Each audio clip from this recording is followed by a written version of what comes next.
Bonjour à tous, alors je viens d'avoir la très grande chance de recevoir ce colis de fan de la part d'un de mes abonnés. Je ne peux pas le citer parce qu'il veut garder l'anonymat, mais je voudrais encore une fois le remercier, c'est vraiment très sympa de sa part. Vous allez voir, c'est vraiment un très beau cadeau.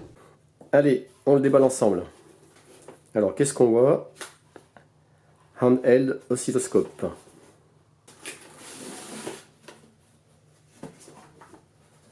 C'est un appareil de la marque Owen qui va faire à la fois oscilloscope, multimètre et générateur de signaux.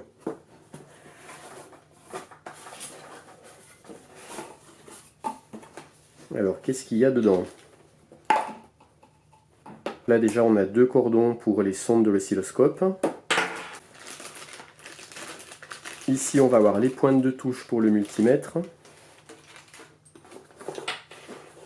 On a un cordon USB avec un adaptateur.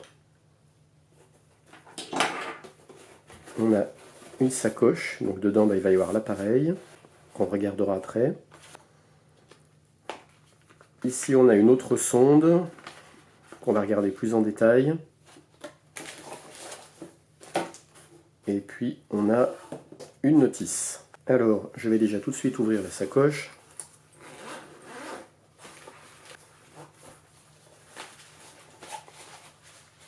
Et voilà l'appareil.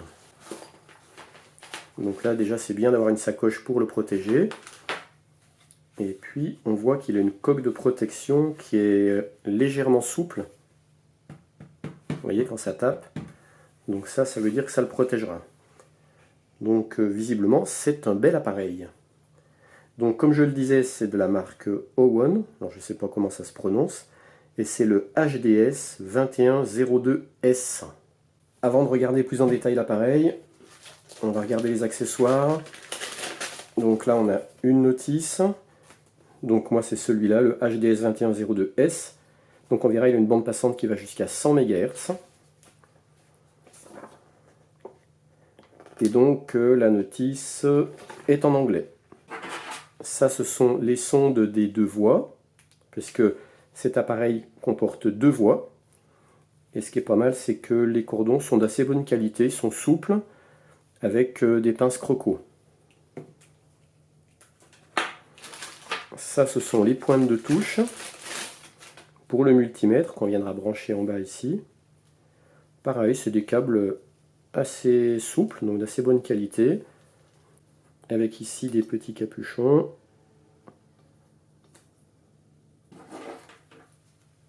Ce câble USB va nous permettre à la fois de recharger la batterie, parce qu'on verra qu'il y a une batterie à l'intérieur, avec ce petit transfo, et on pourrait également s'en servir pour relier l'appareil à un ordinateur.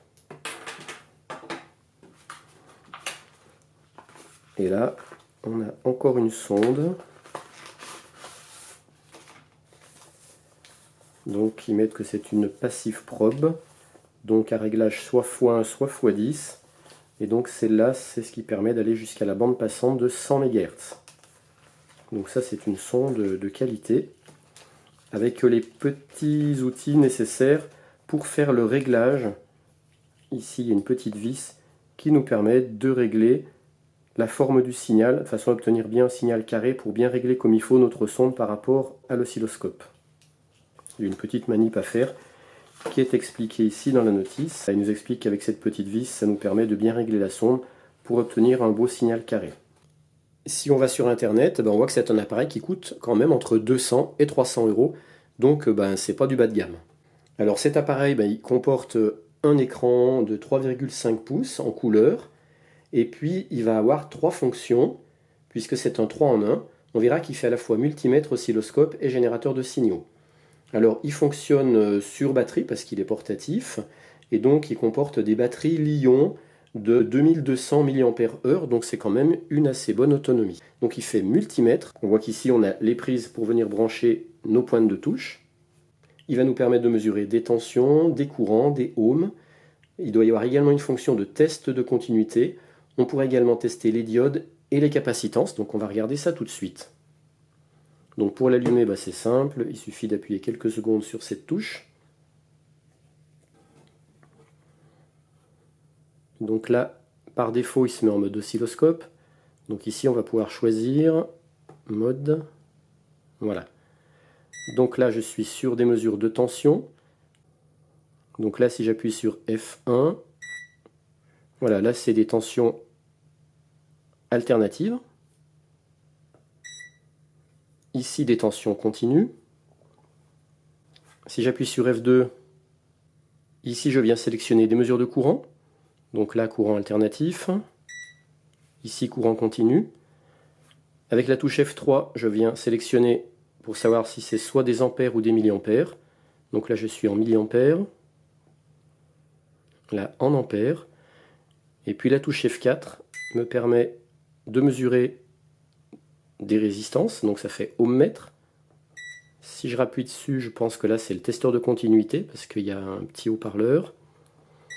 Ici, je viens mesurer des diodes. Et puis ici, des capacitances en farad. Donc on va tout de suite faire un petit exemple. Je vais mesurer ce condensateur qui est donné une capacité de 220 microfarad. Donc pour ça, je vais utiliser les pointes de touche. Donc là, je vais enlever les petits capuchons de protection.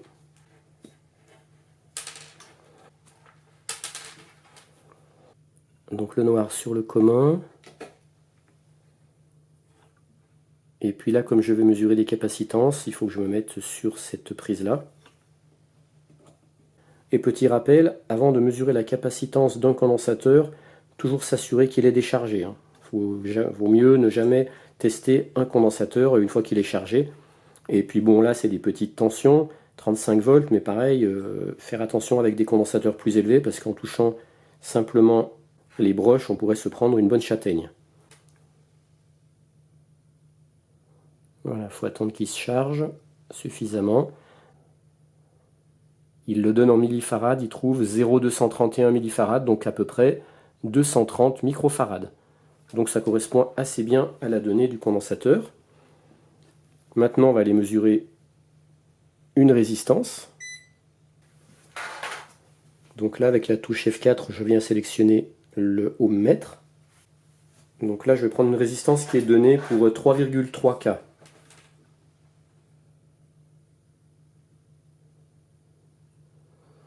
C'est bon, 3,26K. Maintenant, je vais tester cette petite diode. Donc je viens me mettre avec la touche F4 sur la mesure de diode. Donc là, il y a un sens à respecter, il y a une polarité, parce qu'une diode est toujours polarisée. Comme le petit anneau est sur la droite, donc c'est l'anode et la cathode, je viens mettre la pointe de touche rouge sur l'anode et la noire sur la cathode. Et normalement, il devrait m'afficher à peu près 0,6 volts. Voilà, 0,59 volts. C'est normal. Ça, c'est sa tension de seuil. C'est la tension à partir de laquelle la diode devient passante. Et puis maintenant, on va faire la fonction test de continuité. Donc je viens me mettre sur le petit haut-parleur. Donc je pense simplement que c'est quand les deux pointes se touchent, enfin qu'il y a continuité électrique, ça doit sonner. Voilà. Donc là, on sait que le circuit est fermé. Donc ça peut servir par exemple à tester des fils. Là j'ai un fil Dupont, si j'ai un doute, est-ce que le fil n'est pas coupé à un endroit? Là je me mets de chaque côté. Et là je vois que j'ai un beau test de continuité. Et ça m'affiche même la résistance du fil, 0,4 ohms. Là maintenant je vais faire une mesure de tension. Donc je viens appuyer sur F1, tension, donc tension continue, donc c'est bien mon cas. Et je vais mesurer la tension à vide de ce petit panneau solaire. Donc là, ça sera la tension à vide produite par le panneau solaire.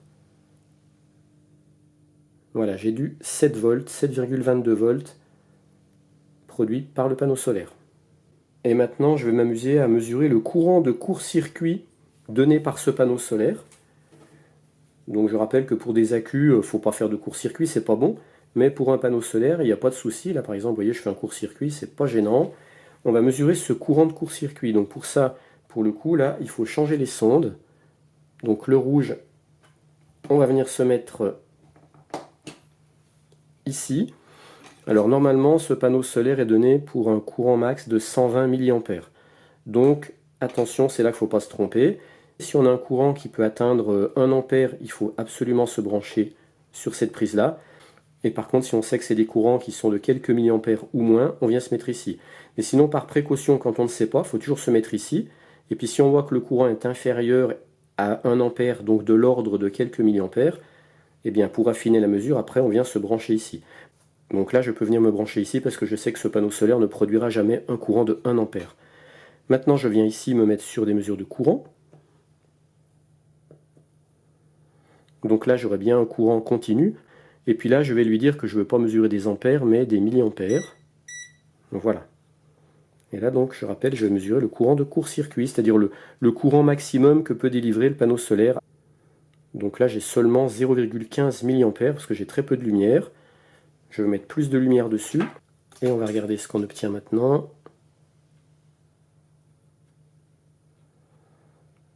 Voilà, là je monte à 4,6 milliampères. Ouais, pour un panneau qui est censé délivrer 120 milliampères, je suis surpris de ne pas trouver plus. Je vais baisser la lampe. Ouais, là je suis seulement à 10 milliampères. Bon, j'imagine qu'au soleil il doit donner davantage. Petite précision pour les mesures de tension courant, on voit qu'on a soit un mode auto range, c'est-à-dire qu'en fonction de la valeur qu'il trouve, eh bien, il va ajuster sa plage de lecture, mais on peut aussi le passer en mode manuel. Donc là je suis en mode manuel, et puis après la range 2 volts.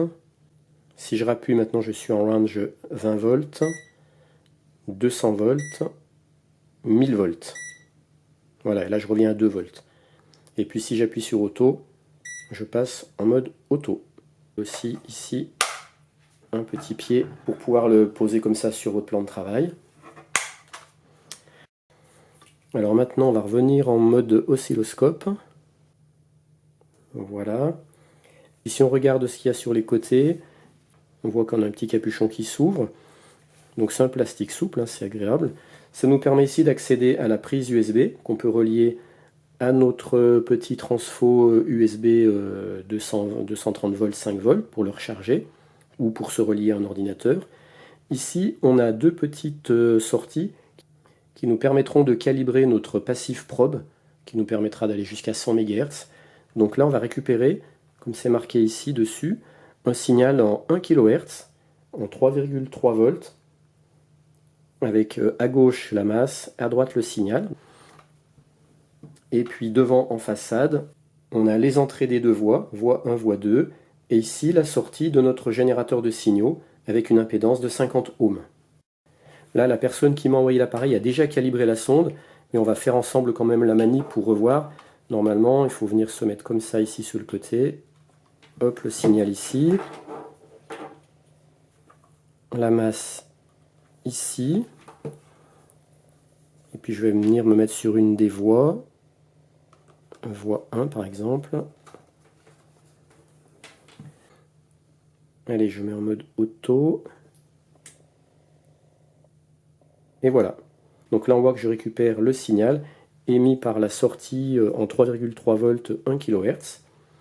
Et donc, normalement, quand on doit le faire pour la première fois, on se sert du petit tournevis en plastique. Il y a une vis, elle n'est pas visible parce qu'elle est là derrière. Mais le but, c'est d'obtenir un beau signal carré comme on a ici. C'est expliqué dans la notice. Il se peut que le signal, tant qu'il n'est pas calibré, il soit déformé comme ça ou comme ça. Mais avec la petite vis, le but, c'est d'obtenir un beau signal carré, comme ici. Là, on va regarder la fonction générateur de signaux. Pour y accéder, il faut utiliser la touche mode. Donc là, pour l'instant, c'est sur off. Et si j'appuie sur on, là, je sélectionne ce que je veux, donc ma fréquence. Voilà, par exemple, là, je suis en 2 kHz, 3, 4, 5. Donc, je ne sais pas jusqu'à combien ça monte. Je ne sais pas si vous voyez, c'est un peu petit ici. Là, je suis à 80 kHz, 100 kHz. Enfin voilà, donc là, ça monte, 130, etc. On peut régler également l'amplitude et puis le décalage, ça c'est le offset. Type d'onde, sinus, rectangle, en dents de scie, des impulsions, type d'onde arbitraire. Et là on revient au sinus. Et puis là, fréquence, cycle, Oui, on peut passer soit en mode fréquence, en réglage de fréquence, ou en réglage de cycle. Allez, là on va faire un petit exemple. Donc là j'ai pris un petit haut-parleur, un condensateur. Je me suis branché sur la sortie générateur de signaux à l'arrière. Donc là je suis en mode générateur de signaux. Je viens me brancher. Et voilà. Donc là je suis en 4 kHz avec une amplitude de 1 volt. Donc là je vais augmenter la tension. Donc c'est plus fort. Là avec les flèches je me déplace dans le menu. Je vais modifier la fréquence. Donc on va voir que ça va modifier la tonalité. 5 kHz. 6, 7, 8. Donc là on n'entend presque plus. Voilà, 2 kHz.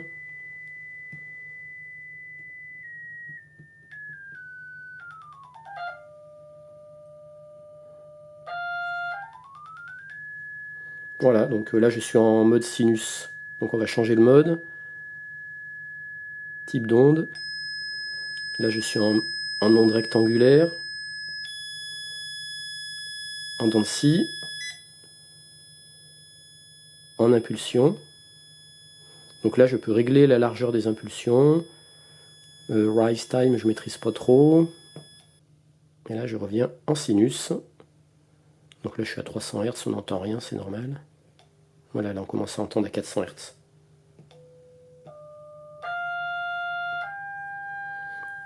Voilà, donc ça c'est la fonction générateur de signaux. Pour la couper, il suffit d'appuyer ici. Là je suis revenu en mode oscilloscope et juste pour le fun je m'amuse à mesurer le 50 Hz ambiant. Donc la sonde elle est reliée à rien, c'est en l'air. Et vous voyez j'arrive à capter le 50 Hz, la pollution ambiante de où je suis. Et là je peux changer les échelles. Là, voilà.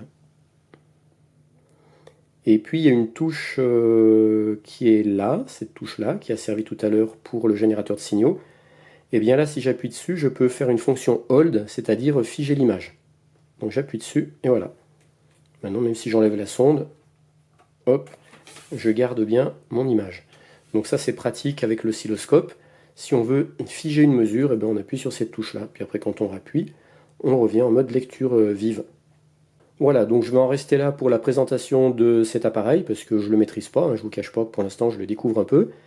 Il y a sans doute plein d'autres fonctions que pour l'instant je ne connais pas.